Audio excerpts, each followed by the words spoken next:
안녕하세요 여러분, 그린카입니다. 오늘 제가 여러분과 함께 그려볼 오늘의 드림카는 마세라티의 르반떼 GT. 자, 마일드 하이브리드가 적용된 마세라티의 첫 SUV죠.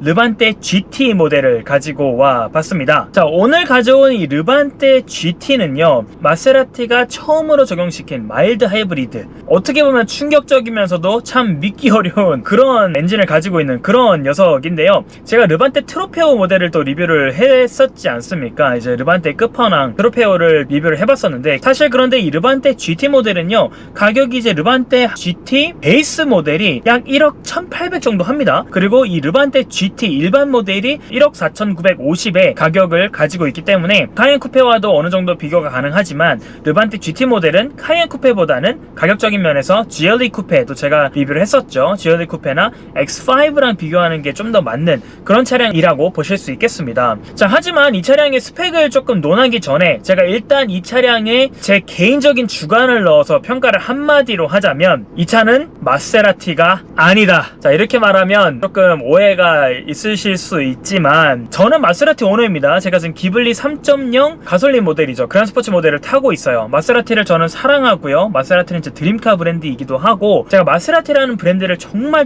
좋아합니다. 그런데 제가 이 르반떼 GT가 마세라티라고 부르기는 좀 어렵다라고 생각하는 이유는, 물론 마세라티죠. 삼지창 달려있고요. 디자인 예쁘고요. 정말 많은 매력을 가지고 있는 그런 차량임에도 불구하고 마세라티라고 부르기는 조금 싫은, 제 개인적으로는 좀 인정하기 싫은 이유가 몇 가지가 있습니다. 자, 그 이유를 좀 논하기 전에 이 차량의 스펙을 조금 논해 볼게요. 자, 이 르반떼 GT 차량은 일반 모델입니다. 1억 2990에서 시작합니다. 1억 2990이니까 1억 3000 정도라고 보시면 될 것 같아요. 1억 1800의 베이스 모델보다 이제 1200만원을 조금 더 추가하셔서 사실 수 있는 GT 모델인데요. 이 르반떼가 이제 외형도 많이 이뻐졌습니다. 페이스리프트가 되면서 앞에 크롬도 바뀌었고요. 그리고 이제 이 GT 모델 같은 경우에 파란색, 또 이 하이브리드라는 걸 드러내기 위해서 곳곳에 파란색을 입혀줬습니다. 옆에 사이드 에어덕트라든지, 그리고 앞에 마세라티 로고라든지, 캘리퍼도 파란색이죠. 여러 곳곳에 파란색을 넣어주면서 하이브리드라는 거를 강조를 했어요. 그런데 이 차량이 하이브리드 모델이지만 일단 4기통이고요. 직렬 4기통입니다. 그런데 이 차량이 330마력이에요. 사실 330마력으로 치면은 6기통에 준하는 그런 마력입니다. 그런데도 불구하고 다운사이징을 시켜서, 그리고 eBooster라고 하는 이 마일드 하이브리드 시스템을 넣어서 출력이 모자라지 않도록 330마력을 제공을 하는 거죠. 그래서 이렇게 보시면 좋을 것 같습니다. 4기통을 생각하시고 330마력을 누리시면 4기통 치고 잘 나가는데? 그런데 반대로 생각하셔서 330마력이니까 이 정도 나가겠지? 해서 타시면 4기통의 한계를 조금 체험하실 수 있을 것 같습니다. 제가 지금 6기통 기블리 3.0을 타고 있는데 350마력이거든요. 350마력의 기블리보다 20마력밖에 안 떨어지는 이 하이브리드 르반떼 GT 모델은 마력적인 면에서 그렇게 큰 차이를 느끼지 못하실 수 있으나 2.0의 한계는 충분히 느끼실 수 있을 것 같습니다. 제가 이 차량을 지금 며칠째 타보고 있는데 한계를 확실히 느낄 수 있었어요. 330마력 출력이 모자라진 않지만 조금 아쉽다 하는 부분이 그 4기통에서 느껴진다라는 거죠. 자, 그리고 이 차량은 싱글 터보를 가지고 있습니다. 싱글 터보 차량이고 2.0 그리고 330마력. 이 차량의 토크는 45.9입니다. 토크가 뭐 엄청나게 강력하거나 뭐 모자르지도 않은 정도라고 생각을 하고요. 이 차량의 최고 장점은 에어 서스펜션입니다. 이 에어 서스펜션을 조절할 수 있는 이 버튼이 또 센터페시아에 놓여 있고요. 조절을 하실 수가 있고, 에어 서스펜션이 있기 때문에 그 고속방지턱이라든지 도로 상태가 안 좋은 곳을 다녀보니까 확실히 승차감은 편안합니다. 그래서 패밀리카라고 부를 수 있는 그런 용도로서는 충분한 것 같아요. 충분히 편안하고 승차감 자체는 정말 편안합니다. 또 이 차량이 4타임 4륜구동이기 때문에 후륜인 제 기블리와는 달리, 확실히 며칠 전에 비가 엄청나게 많이 왔는데 그런 날에도 그래도 확실히 안정감이 있고 조금 더 이제 전고도 있고 탄탄하게 가기 때문에 승차감 면에 있어서는 훨씬 낫다라는 점을 말씀을 드리고 싶고요. 하지만 운전 재미에서 조금 떨어진다는 겁니다. 아무래도 그런 재미는 SUV라는 특성도 있고 또 직렬 4기통 2.0의 한계라고 보실 수가 있겠죠. 그리고 이 차량은 또 파노라마 선루프가 또 적용이 되어 있습니다. 그래서 요즘은 파노라마 선루프 뭐 이렇게 큰 옵션은 아니지만 어쨌든 적용이 되어 있고요. 자, 이 차량의 스펙을 계속 대략 논해보자면 최고 속도가 245km의 속도 제한이 걸려있고 제로백이 6초입니다. 제가 이 차를 조금 고성능을 활용해서 몰아보니까 제로백이 6초지만 그래도 날렵하게 꽤 나가요. 운전 재미가 제로백을 시도했을 때는 그래도 나쁘지 않다. 그래도 2210kg의 이 무거운 차량의 스펙에 비해서는 상당히 가볍게 잘 나간다. 그래도 마세라티의 운전 재미, 그 가속력은 충분히 보여준다라는 거죠. 아쉬운 거는 19인치 휠이 기본으로 적용이 됩니다. 그래서 옵션 넣으셔서 20인치나 21인치 휠을 적용하실 수 있는데요. 19인치 휠은 제가 보기에 조금 이 차의 사이즈에 비해서는 좀 연약해 보입니다. 그래서 20인치나 21인치로 조금은 옵션을 넣어주시는 걸 추천을 드리고 싶고요. 자, 외부에는 프론트 그릴이 이제 크롬으로도 적용이 돼서 이 세로 그릴이죠. 그게 또 마세라티의 또 이 시그니처 아니겠습니까? 굉장히 멋있습니다. 멋있는 크롬 세로 그릴을 가지고 있고 3개의 사이드 에어벤트가 이제 상어 지느러미처럼 나와 있는 거, 그 상어 지느러미가 또 마세라티의 또 시그니처 부분 아니겠습니까? 그 부분에 또 GT라고 써있고 파란색으로 이 하이브리드의 아이덴티티를 또 입혀준 것을 볼 수 있겠고요. 사실 페이스리프트인데 앞면은 그렇게 큰 차이가 없지만 뒷면이 점점 이뻐진다고 생각을 해요. 저는 르반떼가 처음 나왔을 때 뒷면이 너무 밋밋하다. 기블리도 뒷면이 밋밋한데 르반떼의 뒷면은 상당히 아쉬웠거든요. 그런데 르반떼가 페이스리프트를 조금 겪으면서 많이 이뻐졌습니다. 많이 모던해졌고요. 그리고 이 내부를 좀 얘기하자면 내부를 진짜 칭찬할 수 있는데 센터페시아 드디어 인포테인먼트가 바뀌었습니다. 마세라티가 드디어 정신을 차렸어요. 이 욕처먹던 인포테인먼트, 이 센터페시아를 뭐 다른 면들은 바뀐 게 큰 게 없으나 스크린 안에 들어가는 요 녀석이 드디어 디지털화 되었습니다. 이 센트럴 디스플레이가 8.4인치 뭐 엄청나게 큰 인치는 아니지만요, 상당히 잘 보이고 좀 모던해진, 그리고 가장 칭찬하고 싶은 건 무선 안드로이드 오토, 무선 애플 카플레이가 적용이 되었습니다. 와, 드디어 이거는 정말 칭찬할 부분이에요. 마세라티가 가장 많이 깔던 부분이기 때문에 정말 칭찬하고 싶고요. 그리고 이 계기판이 바뀌었습니다. 7인치 클러스터. 아쉬운 거는 이 속도 계기판과 RPM 계기판은 아날로그로 적용이 되었지만 중앙 디스플레이가 7인치 이 클러스터 중앙 화면의 그래픽이 개선이 되면서 모던해졌다. 조금 그래도 칭찬하고 싶은 부분이 되겠고요. 마세라티 오너분들은 아실 겁니다. 이게 얼마나 큰 차이인지. 근데 뭐 국산차 뭐 제네시스라든지 또 여러 그 옵션 빵빵한 차들을 타시다가 이걸 보시면 아직도 올드하겠지만 그래도 마세라티의 엄청난 발전이라고 보실 수 있겠습니다. 자, 이 차량에는 어댑티브 크루즈 컨트롤이 적용이 되어 있고요. 그리고 차선 유지 보조가 굉장히 잘 적용이 되어 있더라고요. 굉장히 차선 잘 잡아주고요. 반자율 주행도 적용이 되어 있습니다. 그래서 어느 정도 마세라티가 미래를 조금 준비하고 있다. 그래서 마세라티의 이 옵션들이 예전과는 조금 많이 변화를 시작했다라는 점을 말씀을 드리고 싶습니다. 자, 여기에서 제가 주행을 하기 전에 이 차량이 왜 제가 마세라티라고 생각하지 않는지 두 가지 크게 말씀드릴 건데요. 첫째, 배기음이요. 제가 많은 유튜브를 또 찾아봤지만 많은 분들이 마세라티 특유의 배기음 있다, 이 정도면 충분하다라고 얘기하시는데 저는 제 주관을 섞어서 말씀드리면 이건 마세라티의 배기음이 아닙니다. 제가 알고 있는 그 마세라티 배기음이 아니에요. 제가 기블리 지금 타고 있는 차도 그렇고 쿼트로포르테도 GTS까지 타봤고 르반테 트로페오도 타봤고 여러가지 마세라티를 타봤지만 이 GT 하이브리드에 적용된 배기음은 마세라티 그 특유의 배기음은 진짜 아닙니다. 이건 제가 소신있게 말씀드릴 수 있어요. 마세라티를 생각하고 탈 수 있는 그 배기음이 아닙니다. 물론 이 차량이 하이브리드라는 걸 생각을 해도 하이브리드라는 얘기를 들었을 때 최고의 장점은 사실 연비여야 되잖아요.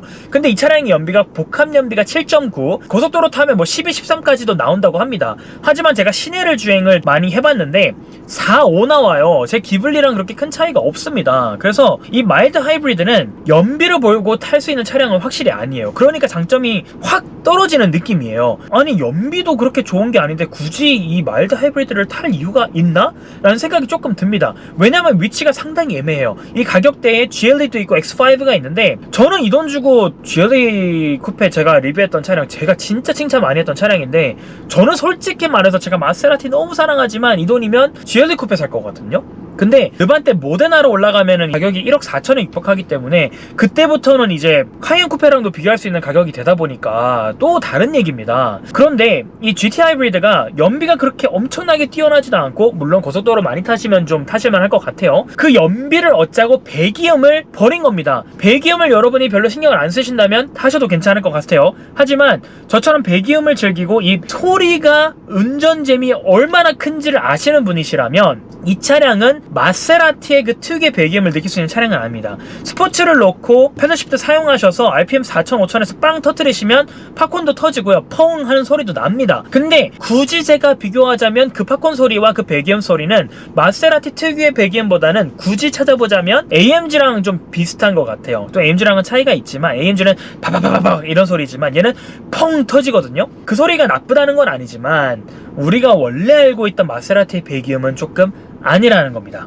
자, 두 번째 제가 이 차량이 마세라티가 아니다라고 하는 이유는 진짜 좀 아쉬운 부분인데요. 마세라티는 배기음 그리고 출력, 고성능이잖아요. 점점 다운사이징이 유행이 되고 점점 전기 차량으로 가고 있어서 마세라티도 어쩔 수 없는 선택이었다고 하지만 고성능이라고 보긴 이 차량은 어렵습니다. 330마력은 아쉽지 않겠지만 마세라티가요 2.0의 4기통 정말 아쉽습니다. 저는 오히려 아직 우리가 선택할 수 있을 때 마세라티를 여러분이 구매를 고려하신다면, 르반떼를 구매 고려를 하신다면 모데나 S, 물론 트로피는 너무 비싸요. 아직 거기까지 안 가더라도 마세라티는 아직은 SQ4는 좋아요. 4륜 너무 좋습니다. 근데 가솔린 일반 모델 가셔서 배기음도 누리시고 고성능 출력도 느껴보시는 게 맞다라는 생각이 듭니다. 제가 이제 주행을 하면서 조금 더 말씀을 드리겠지만 이 차량은 여러모로 아쉬워요. 운전 재미가 없진 않습니다. 하지만 핸들감이나 브레이크는 마세라티가 맞는데 배기음과 출력에서는 이 마세라티를 느끼실 수가 없다라는 게 저의 의견이에요. 지난 7개월간 제가 기블리 후륜 모델을 타면서 3.0 가솔린을 타면서 그 차량과 비교만 해봐도 운전 재미 많이 떨어집니다. 왜냐면 소리가 이게 안 와요. 마세라티라고 보기 좀 어렵습니다. 자, 그래서 저는 이 차량을 마세라티라고 인정하기 싫습니다. 좀 많이 아쉬워요. 이 부분에선 제가 주행을 하면서 조금 더 말씀을 드리도록 하겠습니다. 가보시죠. 자, 르반떼 GT 하이브리드 차량의 주행을 시작해 보았습니다. 사실 이 차량의 가장 큰 장점은 승차감이 아닐까 싶습니다. 에어 서스펜션의 이제 유무가 차이가 큰 차량이라고 볼 수 있을 것 같아요. 제가 여러가지 SUV들을 타봤지만 이 차량은 일단 편안합니다. 방지턱도 상당히 부드럽게 넘고요. 요철이 있거나 좀 안 좋은 길에서도 굉장히 부드럽게 운전의 실력을 보여줍니다. 그래서 패밀리카로 사용하기에는 상당히 좋은 것 같아요. 그래서 배기음을 그렇게 신경 쓰지 않으시고 그냥 마세라티 르반떼가 이쁘다, 나는 마세라티가 좋다, SUV가 필요하다 그러셨을 경우에는 상당히 괜찮은 옵션이 아닌가라는 생각이 듭니다. 사이즈가 마칸과 카이엔 쿠페 중간 정도라고 보시면은 제일 적당할 것 같은데요. 이게 준대형 SUV이기도 하고 크기도 그렇지만 실내에도 뒷자리가 엄청나게 넉넉하진 않지만 그래도 패밀리카로 사용하기에는 그래도 적당한 사이즈를 보여주고 있습니다. 트렁크도 굉장히 괜찮아요. 전고가 엄청나게 높지도 않고 그리고 용량도 나쁘지 않습니다. 그리고 하나 꼭 말씀드리고 싶었던 게 이 트렁크가 전자동입니다. 열 때는 그냥 퉁 하면 열려요. 그냥 우리가 아는 그 트렁크예요. 딱 누르면 열리는데 닫을 때는 이제 왼쪽 아래편에 닫는 버튼이 있는데요. 누르시면 약간 한 2초 정도의 아무것도 안 움직이는 그 준비 시간이 있고요. 그러고 나서 닫히더라고요. 그게 처음에는 되게 답답한데 사용해보니까 이게 안전 때문에 그런 거구나. 가끔 그럴 때 있잖아요. 트렁크 닫았는데 닫히면 안 되는데 약간 그런 느낌이 들 때가 있잖아요. 그때 그 2초를 사용하기가 괜찮더라고요. 그리고 안전하게 또 이제 어느 정도 시간을 두고 트렁크가 너무 급하게 닫히지 않도록, 그런 거는 나름대로의 센스라고 볼 수 있겠습니다. 특히 벤츠의 그 트렁크 확 닫히는 거 제가 보여드린 적이 있는데 그거에 비해서는 오히려 더 안전사양에 더 이제 신경을 쓴 옵션이라고 보여지고요. 자, 제가 이 르반떼 GT 하이브리드가 마세라티가 아니다, 마세라티라고 볼 수 없다, 인정하기 싫다 라고 말씀드렸는데 바로 배기음과 출력인데요. 배기음이 없지 않습니다. 배기음이 그래도 하이브리드 치고는 소리도 꽤 크고요. 그리고 고RPM으로 가면 4,000, 5,000에서 패들 시프트 사용해서 펑 터지는 팝콘이 나름 있습니다. 그런데 왜 제가 이 차가 배기음, 출력 때문에 마세라티가 아닌 것 같다라고 얘기를 하느냐, 배기음이 없는 게 아니라 이 소리가 우리가 원래 알고 있던 그 마세라티의 배기음이 아니어서입니다. 그냥 일반적으로 운전할 때 그 소리 나는 그 기본 배기도요, 제 기블리 차량이랑 너무 많이 달라요. 과장해서 표현하자면 디젤 그냥 일반 SUV 소리가 좀 나는 것 같거든요. 가솔린 SUV 맞아? 하이브리드인데 어쨌든 가솔린을 넣잖아요. 가솔린의 느낌보다는 좀 디젤의 느낌이 좀 강하게 드는 사운드를 보여주고요. 우리가 원래 알고 있는 그 기블리의 그 고RPM에서 나는 그 특유의 배기음이 아니라 AMG에 조금 비슷한 배기라서 그 소리 자체가 나쁜 게 아니라 원래 마세라티에 기대하는 그 배기음이 아니다라는 말씀을 꼭 드리고 싶고요. 출력도 330마력이라서 그리고 제로백도 6초이기 때문에 날렵합니다. 운전 재미가 없지 않아요. 마세라티인 것을 인정하고 싶은 것은 이 차가 이 핸들감이라든지 브레이크는 진짜 마세라티입니다. 그 훌륭한 마세라티의 브레이크와 이 핸들감, 이 스티어링 휠 자체의 이 감도는 제가 알고 있는 그 마세라티가 맞아요. 그런데 좀 펀 드라이빙을 시전을 했을 때 나는 배기음과 출력이 너무 아쉽다는 거죠. 어쨌든 4기통이고 하이브리드임에도 불구하고 그렇게 좋지 않은 연비, 그게 엄청나게 아쉽다라는 겁니다. 그래서 이 차량을 제가 전체적으로 조금 총평을 해보자면 가격적인 면으로 봤을 때 GLE 쿠페와 X5에 비벼봤을 때 그다지 그렇게 경쟁력이 있느냐, 경쟁력을 굳이 따지자면 마세라티라는 브랜드, 삼지창, 뭐 GLE 쿠페와 X5보다는 좀 더 있는 배기음, 그리고 나름대로 하이브리드, 그 정도라고 볼 수 있겠지만요, GLE 쿠페가 이 가격에는 오히려 조금 더 제 성향에 맞지 않나, 좀 더 럭셔리하고 사이즈도 크고 나름대로 운전 재미도 있는 차량이라서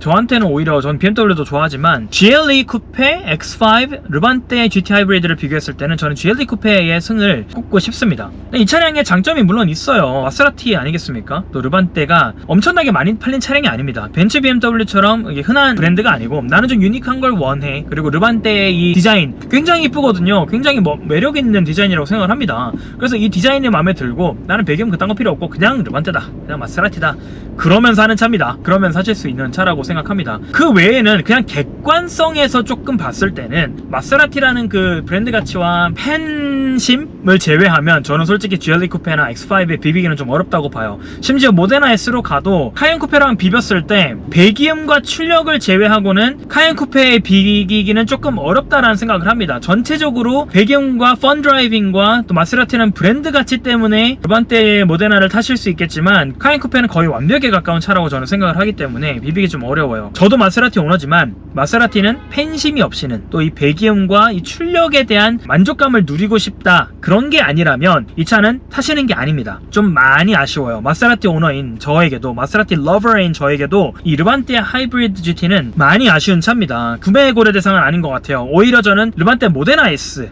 그리고 트로페어까지는 오히려 좀 생각을 해볼 수 있을 것 같아요. 돈이 있다라는 전제하에 좀 아쉽다라는 거 여러분께 꼭 말씀드리고 싶습니다.